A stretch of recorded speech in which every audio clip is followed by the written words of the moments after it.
Today we are interviewing Alfred J Coco, who is Professor of Law Emeritus and the retired Law Library Director of the University of Denver. Prior to his appointment at Denver, Al, as he prefers to be called, served as Professor of Law and Law Librarian, that is, Director at the University of Houston, and before that as Associate Professor and Librarian at St. Mary's University in San Antonio. I should mention for the record that I had the pleasure and honor of serving as Al's Chief Assistant for 3 years at Houston. Al, let's begin with a little personal history. Can you tell us a bit about where you were raised and about your life both when you were young and today? I was born and raised in a small Louisiana town of about 600-700 people by the name of Moraville. It's right in the upper northern part of the Cajun country. And I went to high school there at Moraville High.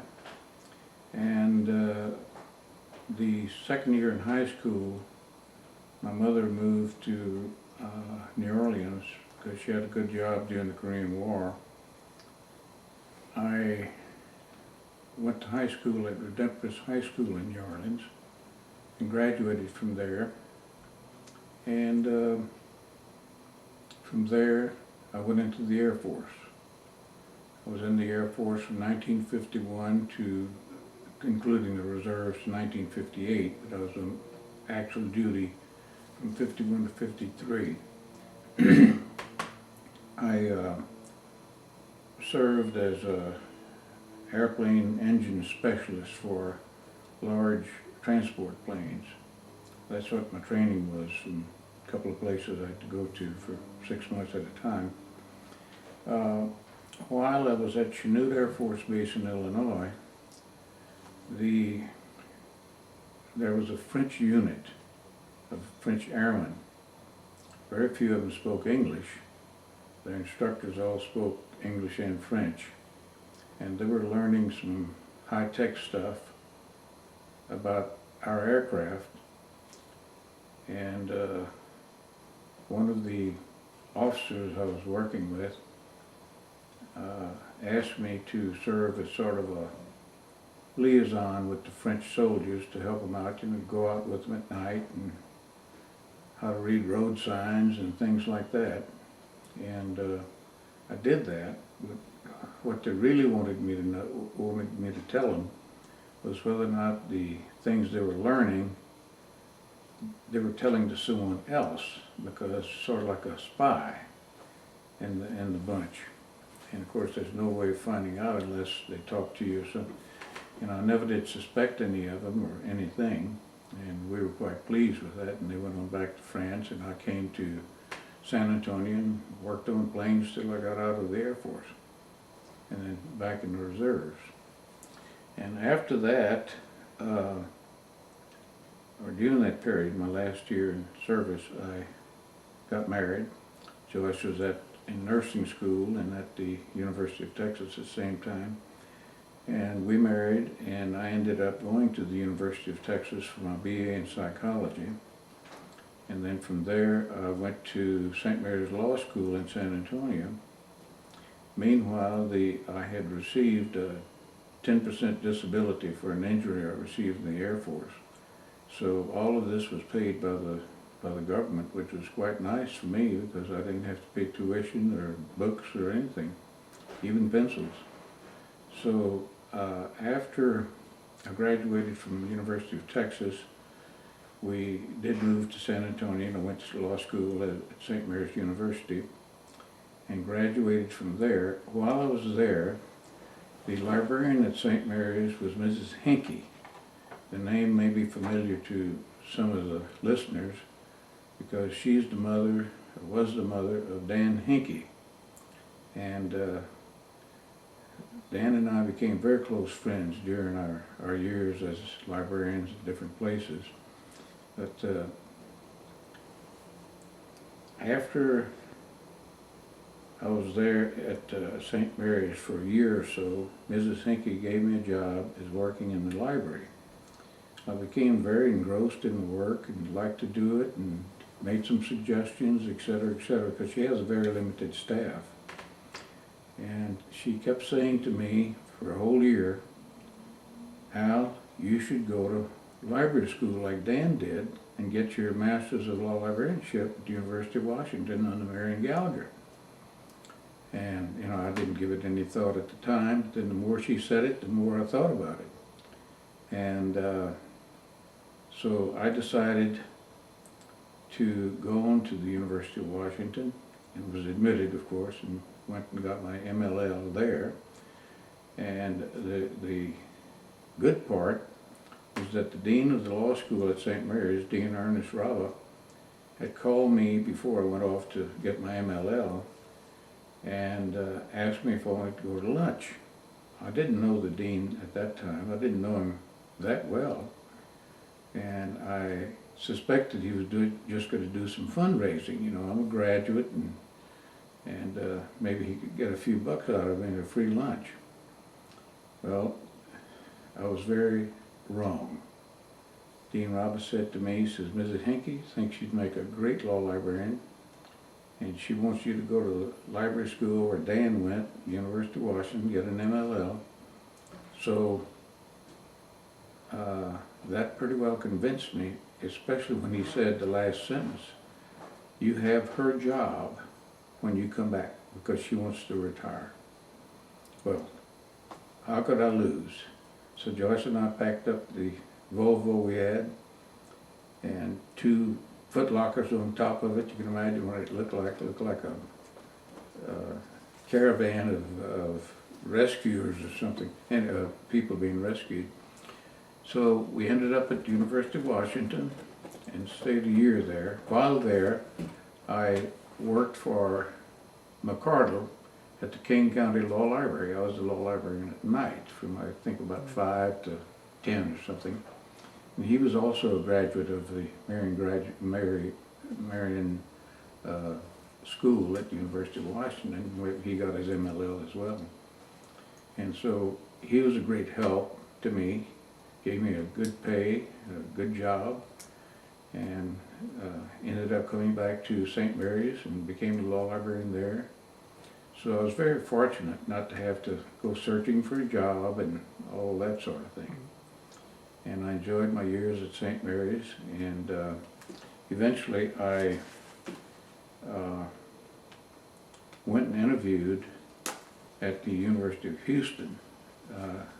The dean there had put the word out to law librarians around that he was looking for a good librarian, especially one who had some experience in architecture or building a building or whatever, putting a library together. I had very little experience at doing that at St. Mary's, but what the heck, I talked to him about it at lunch, and I was so surprised because I had no idea he was going to ask me to become the law librarian if I went to get that MLL. So the long and short of it, I got my MLL and ended back at St. Mary's and was the law librarian there for about 6 years. And then the University of Houston did about the same thing. You know, they said, we're looking for someone who can build a building and do this and do that. Meanwhile, I helped St. Mary's design and build their building. And he had seen it and he was very pleased with what he saw. So went off to University of Houston and they hired me. Those years at the University of Houston because I had a great assistant at one time for 3 years by the name of Pat Kehoe. And we had a good time. We designed a building, and very modern looking, strange looking building. The library was underground. I don't think any of us realized how much it rained in Houston until Pat came up to my office one day and says, Al, there's about 6 inches of water in the basement. All these books. Thank God we didn't have a lot of books downstairs. We just had, you know, an extra national reporter system. And so we had so much money we could buy whatever we wanted. So we bought an extra national reporter system. And we enjoyed those years.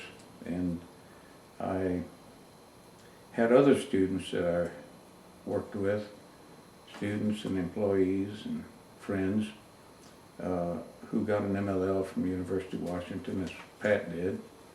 I had Claire Germain as a student at the University of Houston. I had, no, I'm sorry, that was at St. Mary's, University of Denver. Mark Estes, University of Denver. I came to the University of Denver in '73, I think it was, and retired from there in '92. What others I had was, besides Claire and Pat and Mark, I had Barbara Bentley, who was a graduate at the University of Washington, MLL. She worked for us at the University of Denver as the assistant law librarian. And then I had Lolly Gassaway, who we worked with. I'm talking about past presidents. And Albrecht was a student of mine at the University of Houston, so I had, must have had some kind of influence in some of these people, or either that or they didn't know any better. And it was great fun to have them all because they all turned out to be very good law librarians and very good friends. After I guess I should say during my time as a law librarian, I experienced a lot of different things. I was on the American Bar Association accrediting committee. I was on that committee for probably 6 or 8 years. I interviewed and inspected with the teams about 15 law libraries in the country, and I enjoyed that. It was a great adventure. Trying to think of some of the other things I had done that would fit in your interview. Well, let me suggest one. Sure. When you were at the University of Denver, there was a library school at the time, at least Yeah. for a while. Yeah. And you put together a course of studies for people who wanted to become law librarians, Yeah. modeling it, I believe, somewhat after what Marion Gallagher was doing at Washington, That's correct. but doing a few things differently. Could you talk a little bit about that? Well, I didn't do a lot of things differently, but I was real insistent that my librarians my library students have some kind of library experience, which a lot of the Marion Gallagher people didn't have. I didn't have any library experience other than working as a student. But these, I would put them to work at, mostly at law firms and at different places that would have them, to be close in touch with Denver, and give them some experience, mostly with banks and law firms. And they enjoyed that very much. I also changed some of the courses to where they had a broader librarianship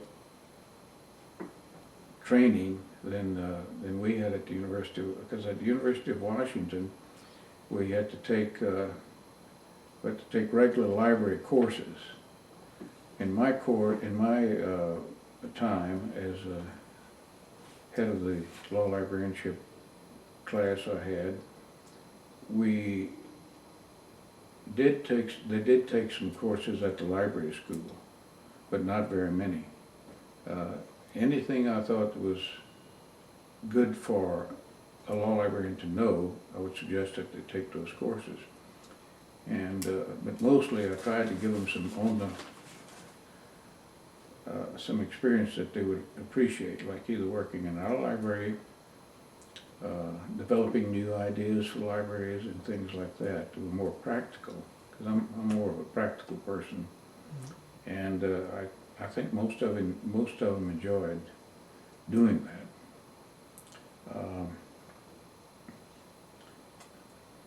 Other things that I have done in my career that I like very much are the awards I got that made me feel very good as a law librarian.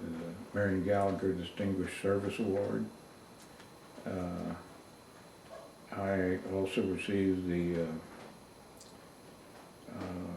trying to think of some of the awards, the Student Life DU Award, the University of Denver Award. This is for special recognition as a professor there. 1980, I believe, this award was given. I have served as president of the Southwestern Chapter Law Library when I was back in San Antonio, and I served as president of the American Association of Law Libraries as well. And I am proud to say I was listed in about 10 or 15 directories, law directors, library directors, 2 or 3 Cambridge, one in Cambridge and some other places. And I was very proud of that accomplishment. I made a lot of good friends with some libraries around the country. I went to all the meetings and participated in a lot of the meetings.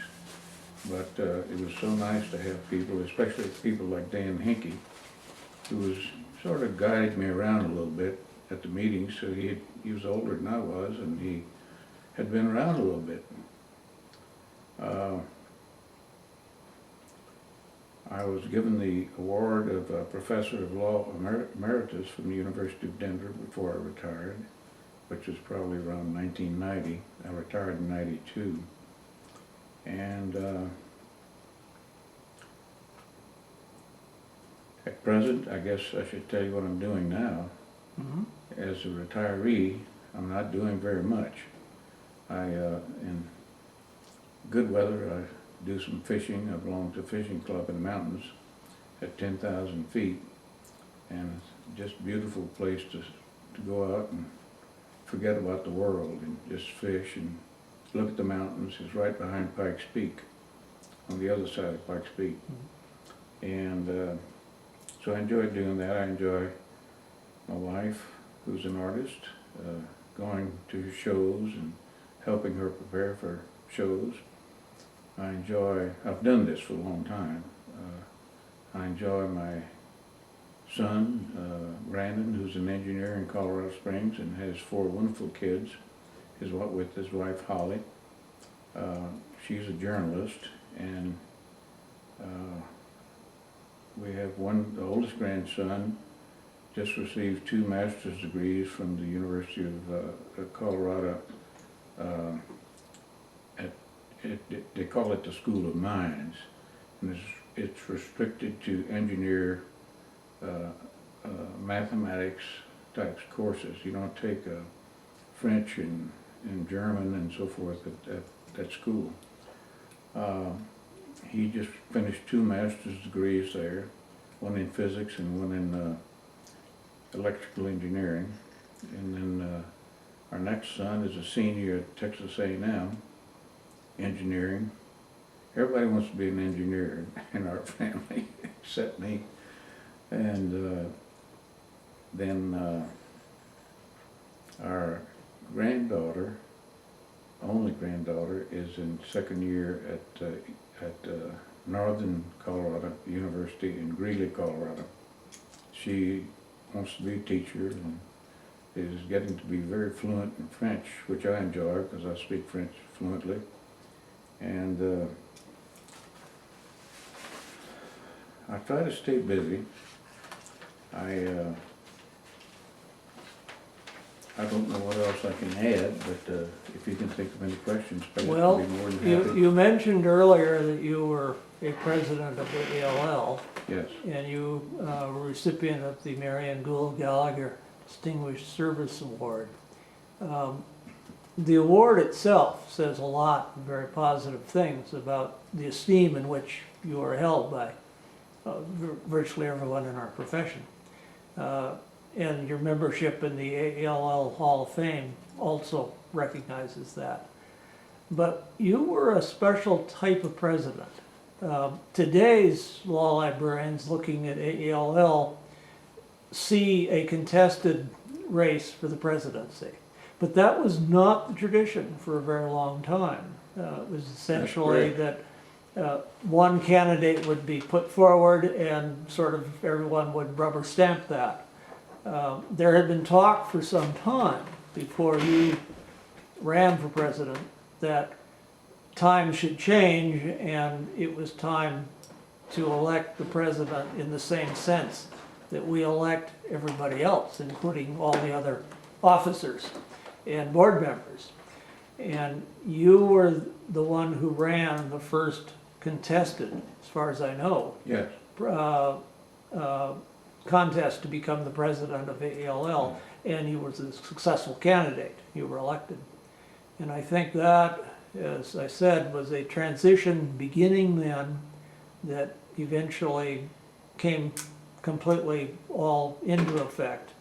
And today, it would have been the norm today, but it was not at the time That's it correct. ran. So in a sense, I think it's fair to refer to you, Al, as a transformational president, one of a relatively handful, because you did something very special Mm-hmm. with the job. And I think that's, I mean, you established through your own actions that this was the way we ought to be doing it. Mm-hmm. Well, the way that happened, at the time before I became president, as you said, the committee on electing a librarian would sit with the president and vice president and treasurer, and they'd talk about, well, we should get so-and-so, and they'd just do their own nominating. And I didn't particularly like that because I knew there were some good librarians out there that I had met and talked with and worked with and so forth who never had a chance. I mean, let's have a regular election like you do for any other position in the world, in business and universities and everywhere else. So with the encouragement from Dan Hickey and a few other close friends, they decided that I should just be a write-in candidate. And I became a write-in candidate, much to the dismay of some of the librarians at the time, and won by a fairly good majority. And I think what you said is correct. I wanted to change it to make it fair to even the smallest law librarian in the country that would have a chance if he felt like he or she had the ability to be president. Let him try. And I'm proud of that accomplishment. And thank you for reminding me. Well, that was a very significant move for AALL, and it was time. As I said, it had been discussed somewhat in the background, but it was about to happen, and you made it happen. And I think that was, Well, thank you. that itself is a major accomplishment, and one that showed to me, looking at you, someone that I could respect is having the guts to do what was necessary, even if one could argue that it might not be popular in some circles. True. Because, the people who had been sort of running the system perhaps felt entitled to continue to do so in the way they had been doing it. And that changed, and you helped and really brought about that change. Well, thank you. One thing I did notice after I became president is how the people you were talking about who wanted to put the old guards in step by step, age group by age group, and it seemed like to me, as I recall, this has been quite a few years ago, and it seems like to me that I don't recall any negative attacks on me in any way, fashion, or form by any of these people. They just lumped it, and Al Coco's going to be president. That's it. Yeah. The people want him, or the librarians want him, and so be it. And I'm kind of proud of having made that change, helped make the change. Well, you did a lot, but you also, I think, were relatively few people who could have done that at that time, because you were taking on the system a little bit, and you had to have the credibility with our colleagues in the association to get their votes. True. And you were able to, you pulled it off. Well, thank you. And I'm glad I did. I enjoyed my years with the hierarchy of AALL. I enjoyed my year as vice president, because that could set me up for the presidency and gave me a whole year to decide what I felt we should do. and with my officers, and it was a very nice time for me. And then as president, of course, I got to enjoy life a lot more because I got to visit all over the country like any president does, and talk to a lot of librarians and made a lot of speeches around and so forth, but I enjoyed that too. Now you have another award of sorts, and you may insist that I cut this out of this tape, but your friend Dan Hankey, and he was not just a mentor of sorts, but he was a real friend to you. He really was. I could see that the relationship was wonderful. And I remember visiting his library at the University of California at Hastings when I was fairly young in the profession, working with you actually at Houston still. And he had a particular way of recognizing you as a friend. Would you care to share what that was? I sort of see it as another kind of award, but as I said, you may make me cut this all out of the tape. No, thank you. I appreciate that. As you said, Dan and I are very close, and it came from, working with his mother and her suggesting that I go to Marion Gallagher's school and so forth. But Dan kept telling people around the country, librarians and others around the country, that at Hastings he had a room called the Al Coco room.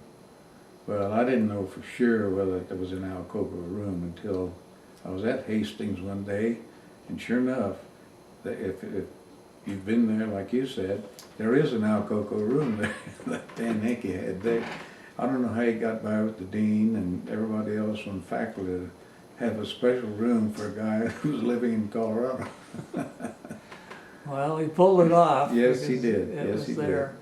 I also, in thinking back to the era when you came in, and even I came in a little bit beyond that time. At Houston. At Houston, we were, as a profession, still undergoing some change. Often the people like your predecessor at the University of Houston, Mrs. Smith, did not have the academic pedigrees that were becoming the norm and are today. Right. She had come up through the system and basically learned the business of running a law library by running a law library. Mrs. Hankey, on the other hand, did have the academic pedigree. She was a lawyer by training and a librarian. Yes. And so you had the opportunity to clearly work under both, or with both models. You didn't work under Mabel Smith, but I know she was still around doing special projects when I was there. Yes. Very nice lady, in fact. Yes. So I would imagine with her recommendation, I'm not surprised that you ended up in our profession. Well, I've enjoyed it, and I did a lot of things in law librarianship that I thought I'd never get to do, and have a lot of wonderful friends still. We're all getting a little bit older, but that's life. Well, I mentioned at the very introduction that, for the record, that I had worked as your deputy, or number two, I didn't call it deputy in those days, at the University of Houston, and Lala Yassaway was with us, and Albert Breck, you mentioned, was a student at the time, later became a colleague, a very distinguished one, as of course as Lally as well. But you have a reputation among those of us who have come up under your guidance as a very highly skilled mentor, as well as someone who becomes a very good friend. And I have always appreciated that characteristic in you, Al. Well, thank you. And I am honored today to be here in your home in Denver, talking to you about our profession and about yourself and some of the people we know for purposes of this oral history interview. Good. Before we end the interview, Al, is there anything you would like to add? I like to give the person being interviewed the last word, so to speak, if they that person wants it? Is Well, there anything? if you know more about Cajuns, they always like to be the last word. They'll argue for 15 minutes after the discussion, see who's going to be the last word. And I appreciate that. And thank you very much. I feel very honored, as I said, to have this interview with you. And hope that it helps some prospective law librarian up in the future to see what can be accomplished. And I hope people law librarians in the future can aspire to doing more than I did and several of my good colleagues have done for the association. And I know they will. Yeah. Well, you did a great deal in your own right, and no one can say anything but that. And I remember our days in Houston when you were given the responsibility of putting together a first-rate library, and you started, as you said, you get the people and get them in place, and then you can buy books and build the library over the course of time. And you implemented that plan completely and very effectively because the library became a major research library as a result of what you were doing there and what continued because you had the systems in place after you moved to the University of Denver. Thank you, Al. Well, I just want to mention one thing about the University of Houston. When you said something about it, we had two good things going at the time. We had a university, state-owned university, state of Texas, that had just become a state university about 5 or 6 years before. It used to be a city university, as I recall. Number one. Number two, we had more money than God. You would come up to me and say, Al, I think we should buy another National Reporter System. Go ahead and buy it, you know. And all of the salesmen really didn't like us. Well, I imagine they did, because as you say, we were charged with building a library. You were leading us, and we were doing it. And we did, yeah. I can remember, I think his name was Jim Talbert, Jim Talbert, yes. West representative, but yes. He worked for a West subsidiary at the time, Vernon Law Book. Right, Vernon Law Books. And I remember Jim saying, or you telling me, or somebody I heard, that the order that we placed when we got the new building at the University of Houston, or the new group of buildings, there were 3 at that time, yes. With library facilities in 2 of them, that was the largest order that the Vernon Law Book Company ever had. Yes. And it was, as it turned out, the largest order they ever did have, because a few months afterwards, West disbanded them and absorbed them into its own Correct. Company. And that, speaking of West, I had great pleasure of serving as a consultant for them for about 10 years while they were making changes, and I was very pleased to be honored to be a consultant for them, because they were a great company, still are. Mm-hmm. And they had some good people and good products. And I was instrumental in as was Dan Hinkey, being involved on their Westlaw board when it started. So I think that made me happy to be an innovator of what we think is a tool, kind of like a toothbrush. You use it whenever, you know, it's right there and it's available, and you do what you want right away.